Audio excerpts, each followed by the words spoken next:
We are on. Salamatlar dostlar. Salamatlar bagaycıklar. Hello friends. Again, welcome to our regular club with Rosa and Pamela. Rosa and Pamela are going to speak about African American inventions. Welcome, Rosa and Pamela. So we can start our session. Okay. So thanks for having us back. This week we're going to talk about African American inventions. So I want to preface this with some of these things were inventions by African Americans, but they're also things that have already been invented, but more perfected upon by African Americans. So it's a big mix of things, but it's really interesting and really fun. And I had a lot of fun putting this together. And I actually gave this presentation to some of my students when I was in Kyrgyzstan. So we are going to start with peanuts. So peanuts have a number of uses apparently, but in America, we are told in American folklore that this man, George Washington Carver, created the uniquely American snack peanut butter. He didn't exactly create peanut butter. What he did with peanuts is he created over 300 uses for the ground nuts. So you can use it for things like flour, paste, insulation, paper, wood stains, soap, shaving cream, and skin lotion. I never knew that little nut could do so much. And I also like peanut butter. So yay. We love peanut butter. Yes. And I heard, correct me if I'm wrong, I heard that the peanut butter invention was specifically for people who couldn't eat meat for health reasons, for some kind of a medical reason, so they needed protein.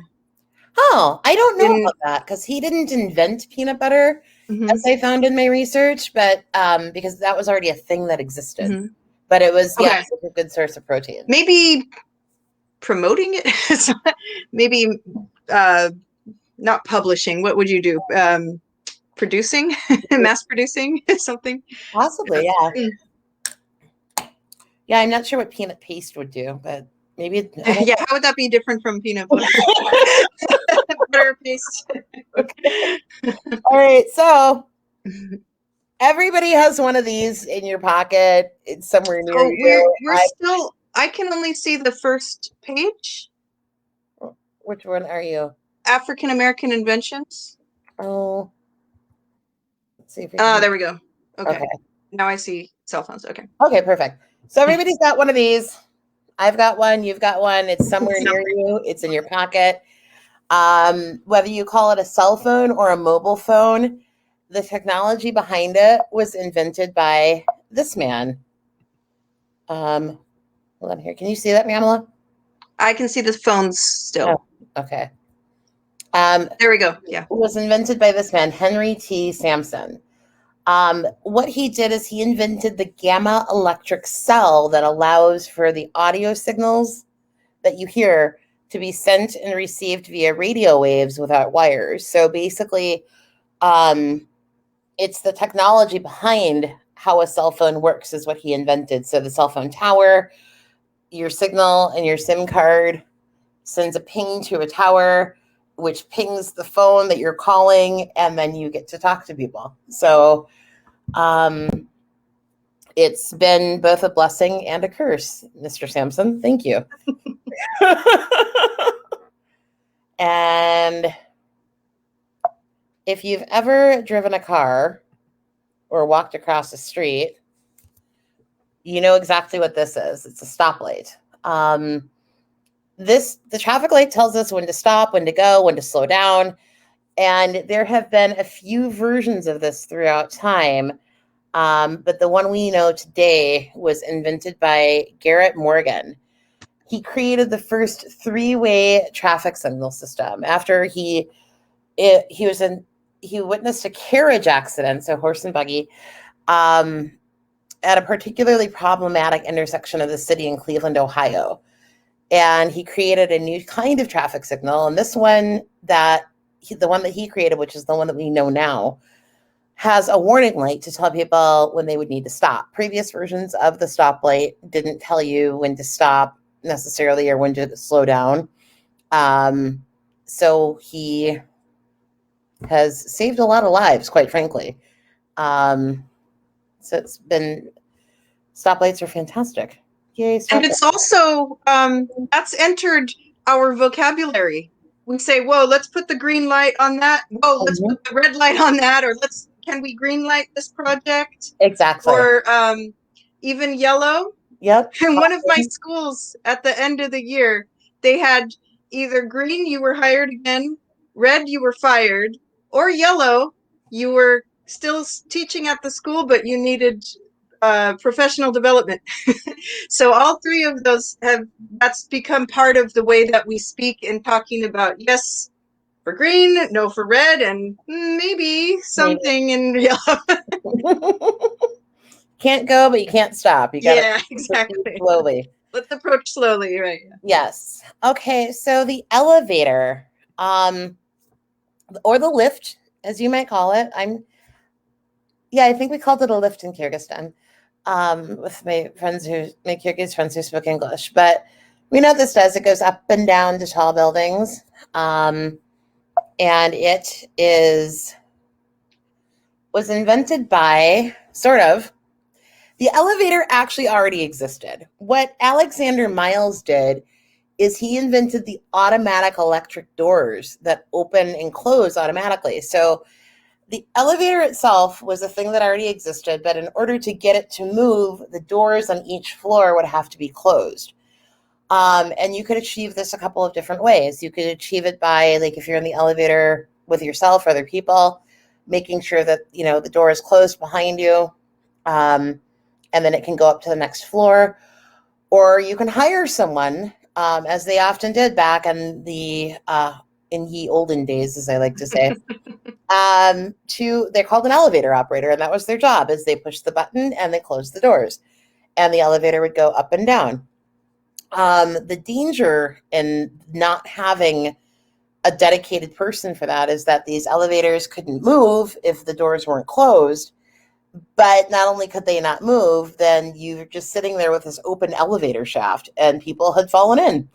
So he was visiting a building with his daughter, and he created a mechanism that automatically closed and opened the door by the elevator cage itself moving up and down. So if it went up a floor, the doors automatically closed. The doors would open on the second floor. And then once you leave that floor, the doors would automatically close. So you have Alexander Miles, who is from Duluth, Minnesota, which is 2 hours north of where I live.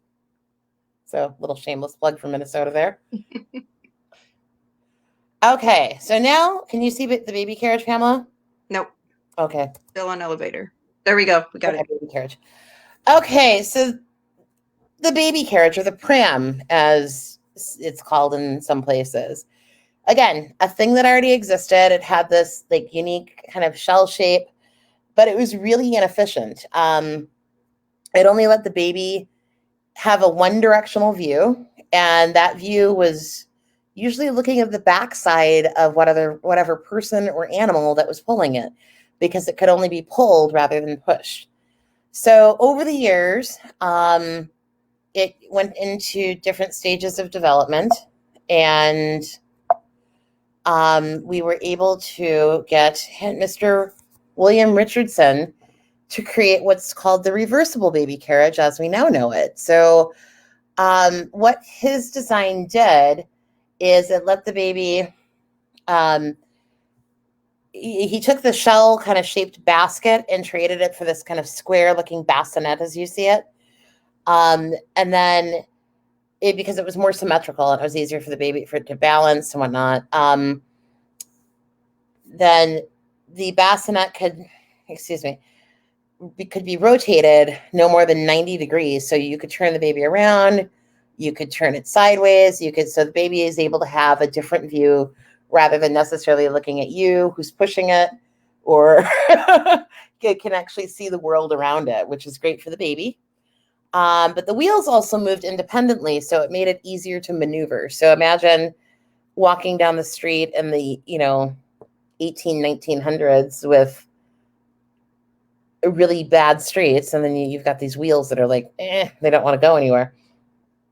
So it was a much nicer thing for people to be able to, more user friendly is what he was able to do, and improve on that invention of the baby carriage. And now he created the reversible baby carriage. And that sort of kind of idea still exists today. There's really expensive strollers and carriages that people put their kids in, and you can spin them around, and it's all sorts of fun. Okay, so next. All right, the ironing board. It's a common household item, but how we see it now isn't always how it existed. It used to be like a very straight, flat board with like really rough edges. And quite frankly, they were unfriendly to ironing women's dresses. And so in English, we have a saying that necessity is the mother of invention. And that is exactly what this mom did. Her name is Sarah Boone, and she reinvented the ironing board. She was actually a dressmaker. And she found that the ironing board as it was, with those really like square, rough edges, was really unfriendly to ironing out women's clothing. So if you see like the long ornate dress that she's wearing, and it would bunch up and wrinkle the clothes. So what she did is she rounded down the sides of the ironing board and created that kind of triangular sort of point. And that point actually has a purpose. It was for putting the sleeves of the woman's dress onto the ironing board so that she could iron them out. And so her creation was padded, and she made it collapsible for easy storage. So the reason, if you have an ironing board in your house right now, the reason you can fold it down and stick it in the closet is because of this woman. Okay, so if you've been to any major city or any larger building, this is called a fire sprinkler. It is part of a fire extinguisher system, but specifically this is a fire sprinkler. And it was created by T.J. Marshall. So in America, we have used the fire extinguisher, the fire sprinkler since 1874. It was more commonly used in large factories because it was a more effective means of putting out large and potentially more dangerous and catastrophic fires.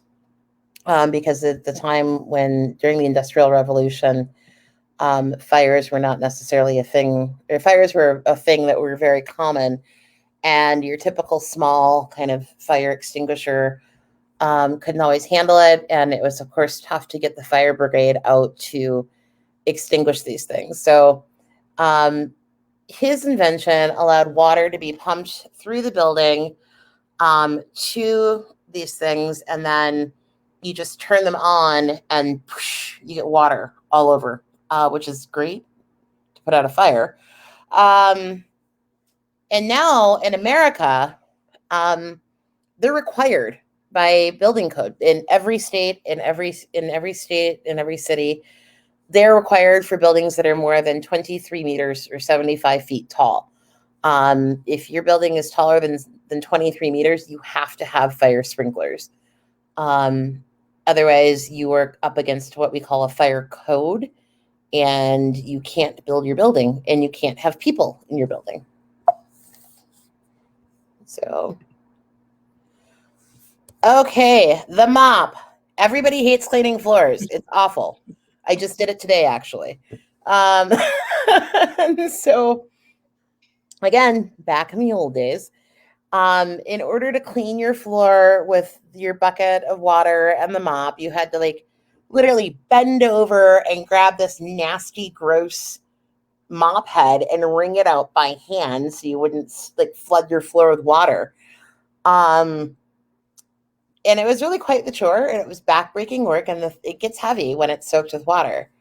So what Thomas Stewart did is he invented a device that clamps onto the mop and you with a lever, and you just pull it down and it wrings out the mop. So you don't have to lift the soggy mop out of a bucket and with disgusting water and wring it by hand. It made things a lot easier. So now if you see mops today where you things like what we have in America, we have something called a Swiffer, or which is kind of a take on the mop, or there's little mop buckets that you can press down and it'll wring the water out for you. That's thanks to Thomas Stewart. Okay, who gets lost as much as I do? Because I can't read a map. And I thank God for this invention every day. Oh my God. So some of you younger folks, before cell phones, we had these things called maps, and they were and they are really difficult to read for someone like me. And now we've got navigation system or GPS. And again, I literally would be lost without it.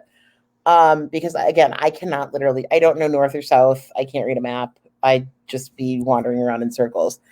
So Dr. Gladys West helped develop the process and technology that we now know as GPS. So you can I thank her for that every day. I don't even know how we used to do it. I remember when I was in high school wanting to go to a new place, you had to call the place, ask them for the directions. Yeah. Write the directions down. Yep. There's somebody going to be in the car with you so you don't reading at the same time as you're driving. Exactly. I was house sitting for a friend and her dog got loose. And so I had to go pick up the dog at a neighbor's house. And the woman called me and she's like trying to give me directions. And I was like, no. Just give me your address. Yeah. GPS and we'll call this a day. I'll have the machine do it for me. Yeah. My robot servant will. Exactly. It's pretty essential. Yeah. So now we have Dr. West. She's helped us out a lot. Okay. Space, the final frontier. Well, we went there. All of us went there. So in the 1950s and 60s, America was in a space race with Russia to see who could lead the way in space exploration. And you have to remember too, the other part of this little story I'm about to tell you is that we've talked about this before a couple of weeks ago when we talked about segregation. All of America was segregated between the 1950s and the 1960s, all of it. And if it were not for 3 Black women, American space flight might not have happened. So we owe it to these 3 women. Dorothy Vaughan, she was a NASA supervisor and a mathematician. She was basically a human computer. She helped prepare for the introduction of machine computers in the early 1960s by teaching herself and her staff the language of Fortran. And then she later headed the programming section of the Analysis and Computing Division at Langley, which is the early precursor to our NASA, National Aeronautic and Space Administration. Her coworkers, Katherine Johnson, was also a mathematician. Now, Katherine, her calculations of orbital mechanics as a NASA employee were critical to the first and basically every crewed space flight the United States has ever had. So pretty much everything from the time we launched a satellite to put a man on the moon, basically every mission that the United States has sent a man up in space, Katherine Johnson is responsible for. She just died last year? Yeah. Yeah. Really recently. Yeah. And so Mary Jackson was also a mathematician and NASA's first Black female aerospace engineer. So these women were, again, Black women who had to, in some cases, because, again, the United States in the 1950s and 1960s, everything was segregated, had to walk the equivalent of a half mile to go to the bathroom because what we called the colored bathroom was a half mile away from where their office was. So there's a part, their story was actually turned into a movie and a book called Hidden Figures. And it's a really good movie, actually. It's very sweet. But these women had to overcome a lot of obstacles. And we have not given them proper credit up until now. And it's really nice to see that they are actually getting their due. So, okay. So we back to phones again. All right. So back in the 1980s. Back in the day. Oh my God, it was so long ago. I don't know how we got along before then. Right. So you would answer your phone without knowing who's calling. Like, you would just pick up your phone and be like, hello. And whether you liked it or not, or you just didn't answer your phone. Coin flip. Yeah. Somebody you want to talk to or not? Exactly. Or you're on your phone and somebody can't get a hold of you. So Dr. Shirley Jackson, is responsible for several things. She's responsible for caller ID. So that little box on the left that I showed you previously, that was the early caller ID that worked with your landline. And so now when you have somebody, on your cell phone, your friend's number, your mom's number, whoever's number pops up, Dr. Jackson, that's all her. She also invented something called touch tone dialing. So again, before I'm going to say 87, there were these things called rotary phones. And they're really cool, actually, but they took forever to dial because you would have to dial one number and then it would go and then you'd have to dial another number and then you'd have to go like it was like a wheel you stick your finger in. Turn it around, crank it, and yeah. Yep. And God help you if you dialed the number wrong. Yeah, start all over again. So her invention of the touch tone dialing, and what we now know on our phones or in our cell phone, you touch the number and that's it.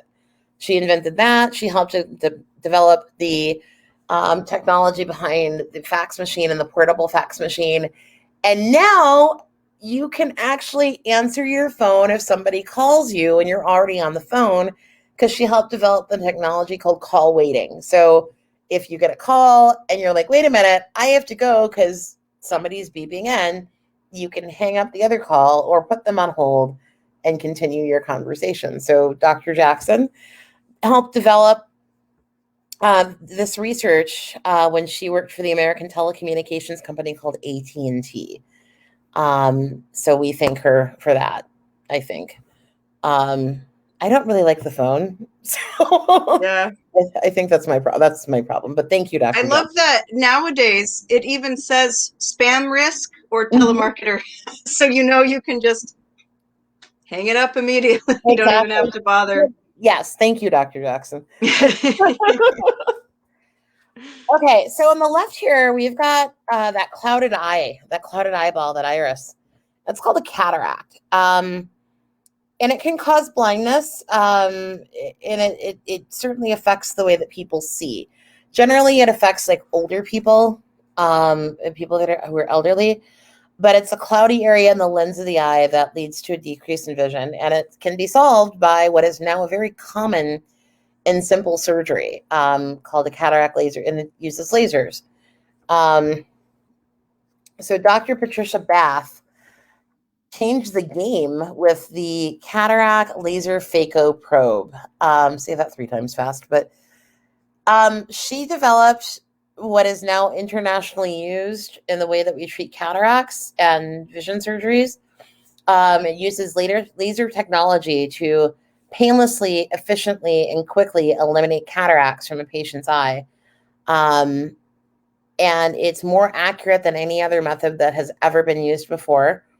And within time, her invention was able to help restore vision to people who had been blind for almost 40 years because of their cataracts. So she's done quite the service to humanity with her invention. So, okay, do we have any questions? That's all we've got. Very useful information. Okay. Rosa, I have just addition here. Sure. Can you see this? Yes. Yes. Just addition to your hidden figures. Yes.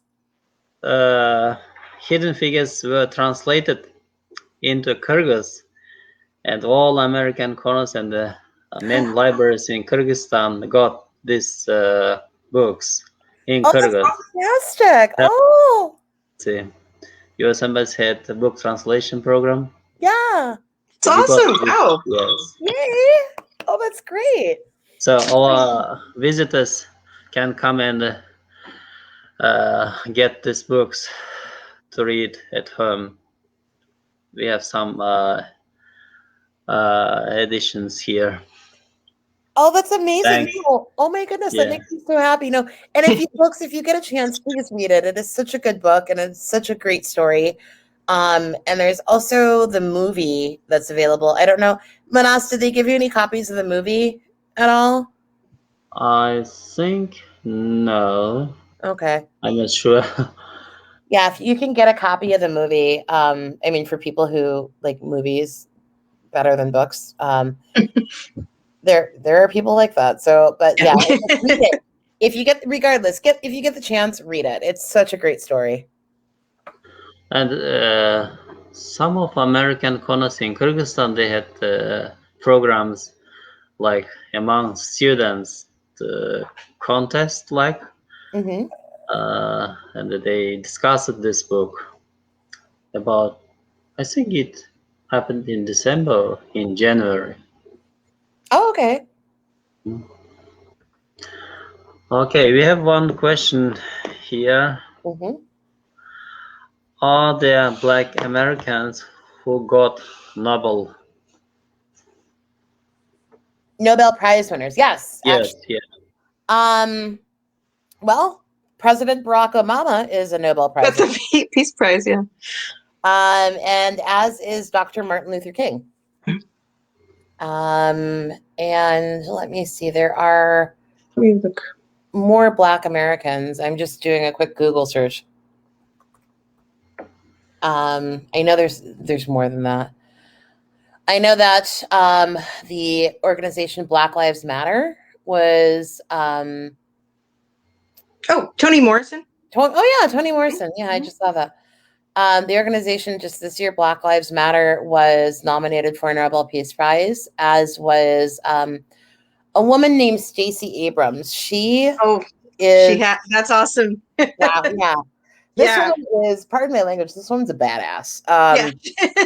She ran for governor for the state of Georgia, and objectively had the election stolen from her. And because the gentleman who is now the state of Georgia was also the Secretary of State while he was running for election as governor, and had the power to basically control the election.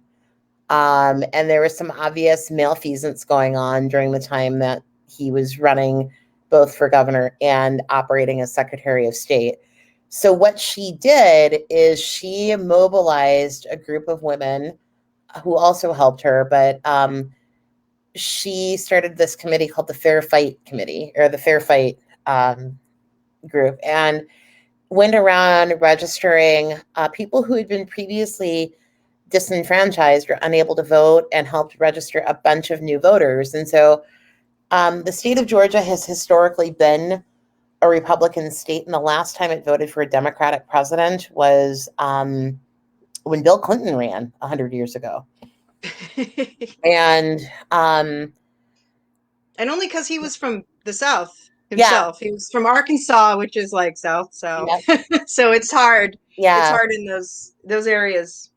And so they're right now, she has been, because of the work that she did that was just so extraordinary, that she was able to make a traditionally Republican state vote for a Democratic president. She's been also nominated for a Nobel Peace Prize.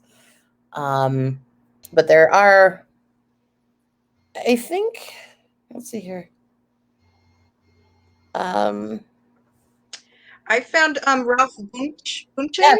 Yep. And he helped mediate peace negotiations in Israel in the late 40s. Yep. That's when Israel was new. Mm-hmm. It was a new nation at that point. Nice. And helped form the United Nations. Okay, yep. Yeah, Barack Obama. Yeah, so there's not very many Black Americans who have won the Nobel Peace Prize. Say that three. Nobel Peace Prize. Good Lord. But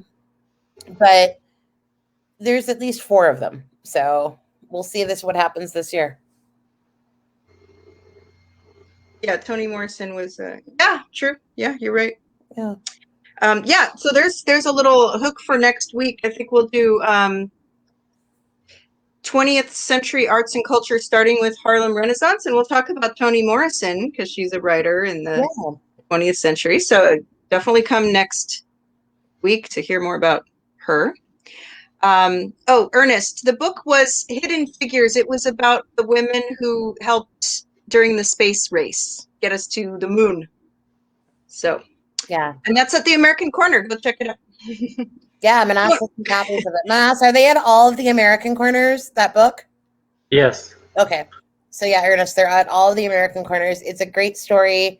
It's, if you can read English, read it in English. If you can read Kyrgyz, it's been translated into Kyrgyz. If you can get your hands on the movie, watch that. But it's a fantastic story about 3 Black women who were, again, like, segregated because that's just the way that life operated back in the 1950s and 1960s. But basically all of their work helped inform how America has operated their space program from the 1950s onward. So, and they're just now getting recognized for it. So, Medina, when are you coming back to Kyrgyzstan? Not soon enough? Those babies. Yeah. Yeah, we're not sure yet. Peace Corps hasn't told us when we are able to come back, but as soon as we know, we will let you all know, because both Pamela and I are desperate to get back. So we will pack our suitcases the day they tell us. Yes, I am already at the airport. Get ready. Yeah, the suitcase is open. It's ready. I have a prompt for a question. Can you tell me something about how, if the segregation and the disenfranchisement, what were some of the things that they had to overcome to get these kinds of education to do these kinds of things? And can you talk a little bit about the differences in different parts of the country and universities and things? Sure. Well, a lot of folks who were able to do these things, we're talking about specifically George Washington Carver. He was self-taught, and then he actually helped found one of the what we call a historically Black college and university called the Tuskegee Institute. He believed that African Americans should learn to farm the land, learn technical trades, because at the time that he was around, there was just no viable way that African Americans were going to get a fair shake in college and university and school, in business. So it was more, his idea was more that stick with what you know and build upon that. But his work is influential to how we live life in all over the world today. And his help in founding the Tuskegee Institute has produced a lot of great Black inventors, thinkers, doctors, lawyers. Or the Tuskegee University is where he's what he's responsible for. A lot of folks like Garrett Morgan, Alexander Miles, William Richardson, and Thomas Stewart, the mop inventor. A lot of these folks are self-taught and self-educated. So take, for instance, the woman Sarah Boone, who invented the modern-day ironing board. She is a former slave. She's the daughter of a slave, and then she was a slave herself. Excuse me. And because of her expertise in dressmaking, she was actually able to, in a very rare instance, pay her way to freedom. And so she was 40-something years old when she learned to read and write. And she put that to good use by filing a patent on her ironing board invention. And she's one of the first African-American women, or one of the first African-Americans, period, man or woman, to get a patent on an invention.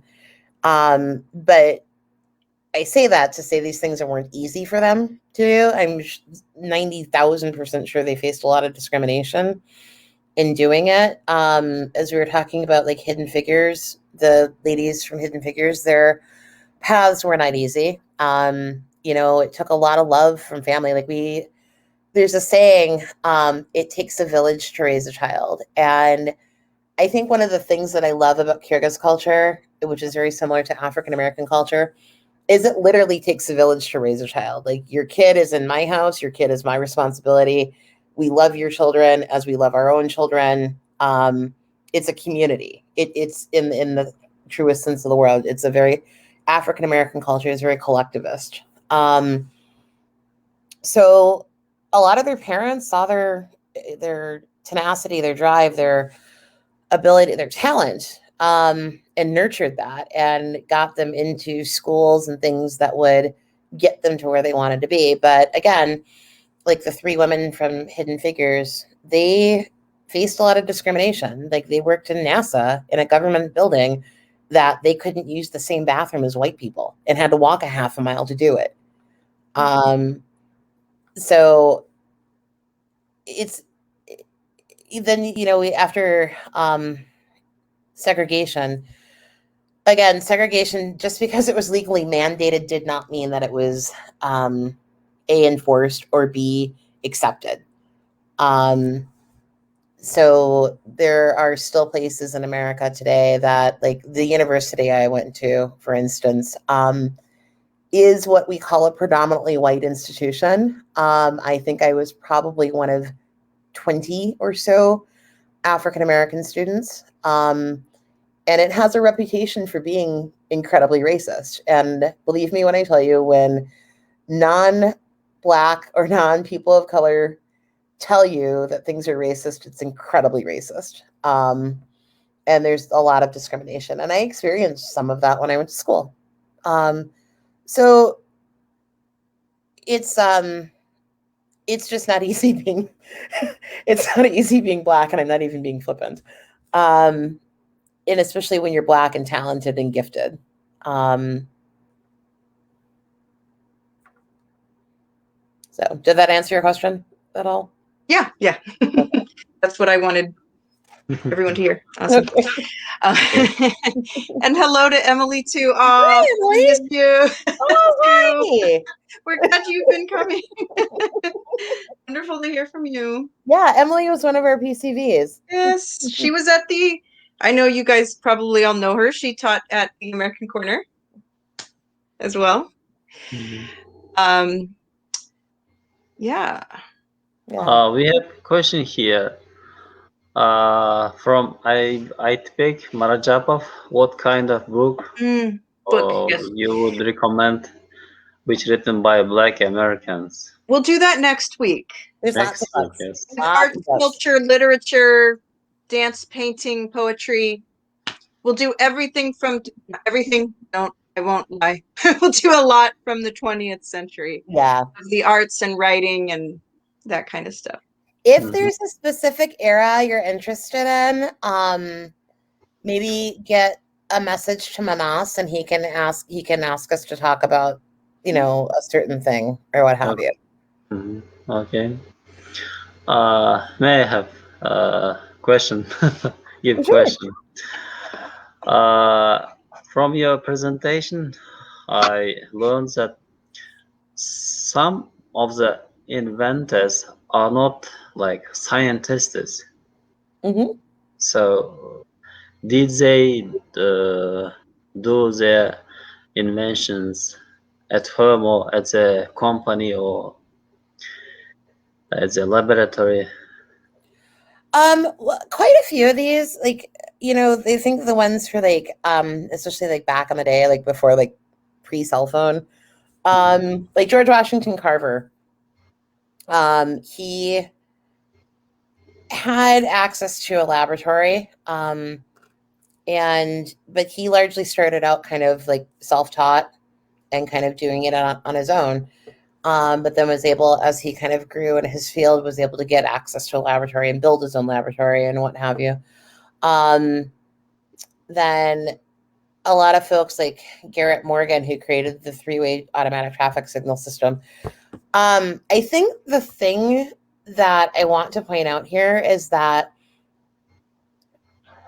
through slavery and segregation and the inability for, like, again, as we talked about during our discussion on slavery through civil rights, it was illegal for Black people to learn to read and write when they were slaves. They would be killed, and the person who taught them would be killed. And it was dangerous to even display that you knew that. And in some circles, the prevailing thought is that it's the fear of white Americans at that time, and even now, to some extent, to find out what African Americans were capable of, what they could do, what they could actually truly be, because they might take over. And it's a testament to the spirit of Black people that even though they had all of these insurmountable odds, to have to be under the penalty of death learning to read and write, have to create their own colleges and universities to educate themselves and their children, to have to work a full-time job and then learn how to read and write after work, that they were able to achieve so many great things, especially in the face of all the adversity that they had to face. And so a lot of these folks are self-taught. They're just highly intelligent. I mean, I just learned how to walk and chew gum yesterday, so and I have Well, there was a great quote from Chris Rock. So Chris Rock is a comedian. He makes, comedians make a lot of comment about society and about history. He's Black American. And he said that when we talk about great firsts of Black Americans, like the first to do this or the greatest, like Jackie Robinson starting, being the first of, Jackie Robinson was the first Black baseball player on a major league team. Mm-hmm. He said, these are not great steps forwards for Black people as much as for white people, because white people were the ones that needed to change. It wasn't that there were no great baseball players before that. It was not that there were no great scientists before the Hidden Figures lady. Of course, there were amazing people and minds, and as Rosa was mentioning, people teaching themselves to do these things. But the system was keeping them from doing it because, as she mentioned, there's a fear of people who have been oppressed then getting trying to find equality. People are still afraid of that. So we have to remember that it's not that when we say somebody is the first or the greatest in this, or they began doing this, there was always the capability there. It was outside restrictions that were keeping them. And as she's saying, it's a testament that so many people have done great things with those restrictions.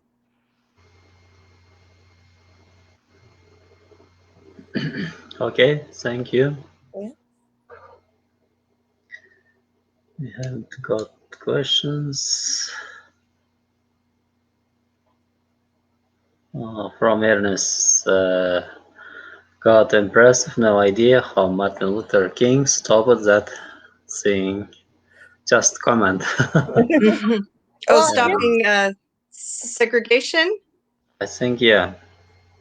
He didn't really stop it so much as he called attention to it. And I think if we've learned anything from a recent past, I mean, like, literally, like George Floyd, that happened last year, that if you shed enough light on something, things have to change, and they will change whether you like it or not, whether the majority likes it or not. And I think that's what we're seeing in American society right now, is that the light of racial inequality has been shown. And at some point, you know, you can't ignore 6 million people marching on Washington, which is what happened during the civil rights era. Millions of people showing up there for the Martin Luther King's I Have a Dream speech and doing the March on Washington. You can't ignore people in 40 plus countries protesting for Black Lives Matter. You can't ignore that. And it's at that point now where we've reached a peak where something has to be done. And that's kind of what happens at least in our society, that either legislation changes things or Americans pitch a big enough fit that it can't be ignored anymore. So I don't know how much it's going to change, because as an African American, as a person of color, I've watched this decade after decade after decade, and I've watched this happen throughout history, and even in my lifetime, that this is going to change and this is going to change, and then things just stay the same or they get worse. So I think that what was able to be done with, like, the civil rights legislation, it had to change. Whether Martin Luther King marched on Washington or not, it had to change, because we were at a peak in America where you're coming up on just a cultural revolution. You're coming up on the Vietnam War. You're coming up on, the 70s. Was just a revolution in and of itself. Right. So things had to change. And I think we're just at that point now culturally where things have to change. I think that the pandemic and people being at home, just paying attention to the news, had a lot to do with the Black Lives Matter, because Black Lives Matter started 5 years ago? 2013, yeah, so 7 years ago. Yeah. So, and then before that, we had that Trayvon Martin was around that time. Before that, the really big one was the 92 riots. Yes. And I thought things would change at that point. I mean, and then, so I think at this point, people said, absolutely, we are not going to take this anymore. And they were not distracted. They were at home. They were watching the news, and this is what they were doing. And they said, this is the time to actually put all our energy into this. Yeah. Will Smith is an actor, musician, an American actor, musician. He's a Black man. And he once said, racism isn't new. It's just getting filmed. And Pamela's right. People are at home now. You have nothing else to do. Like, the week that George Floyd was murdered, I was fishing out on a lake at my friend's house, and I was supposed to be gone for 3 days. I'm like, I don't have a job. I don't have anywhere to be.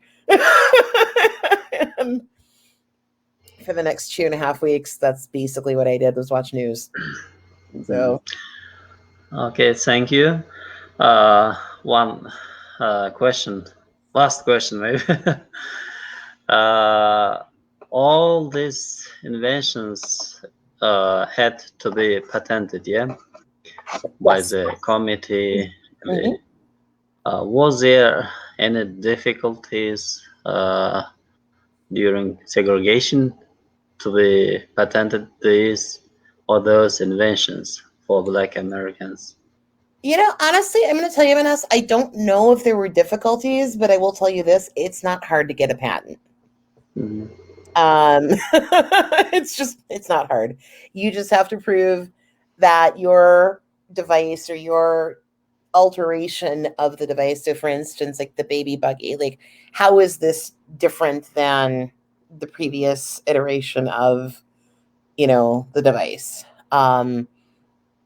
So like, for instance, like Garrett Morgan with I think the easiest one to point to is like Garrett Morgan with the traffic light.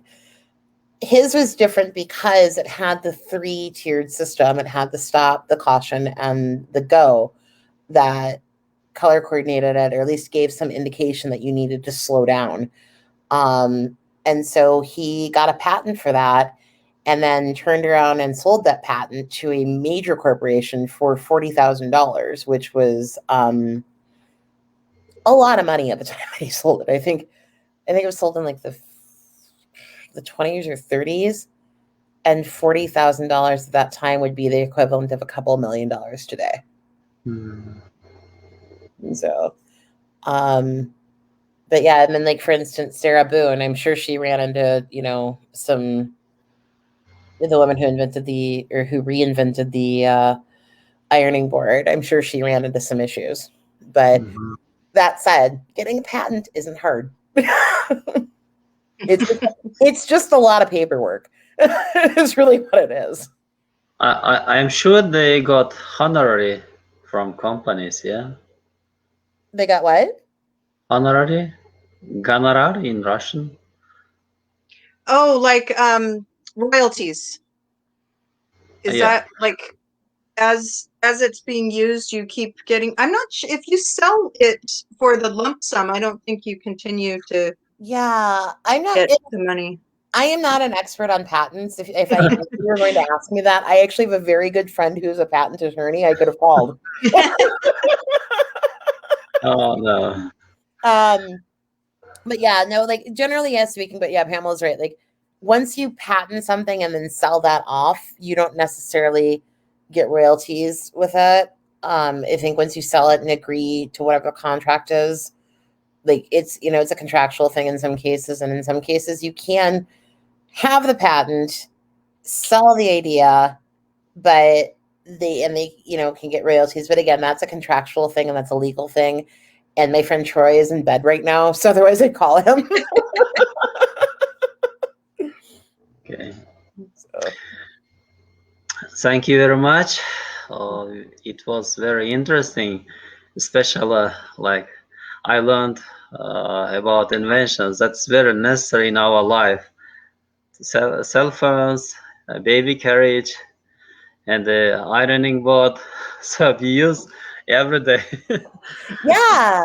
And as I think for those of you that missed it, as I said at the beginning of our talk, this is actually super fun to put together because I had a student in Kyrgyzstan who had asked about who the first Americans were. This is actually what started this this whole Black invention thing. I had a student who was kind of my class clown, and who had asked who the Black Americans were, and he just happened to ask it on February 1st, which is the start of Black History Month. Perfect. Serendipity. Yeah, I was like, well, you got yourself some homework for the next month. So we've talked about all of this with my 11th form students. Thank you very much. I hope we'll learn more about Black Americans next week. Next Monday, we're going to have to talk about writers, yeah? Yes. Black American. All arts of writers will be included for sure, yeah. Okay. Thank you very much. Thank you for joining us, dear participants. I hope you'll join us next Monday. Rosa and Pamela, have a good Valentine's Day, yeah? Yes. Thank you. Yeah. Thank you. Thank you, Josh Stromsdar. See you next week. Bye. Жақсы бағалар. Bye everybody. Жақсы қалыңыздар. Yaxşı qalыңızlar.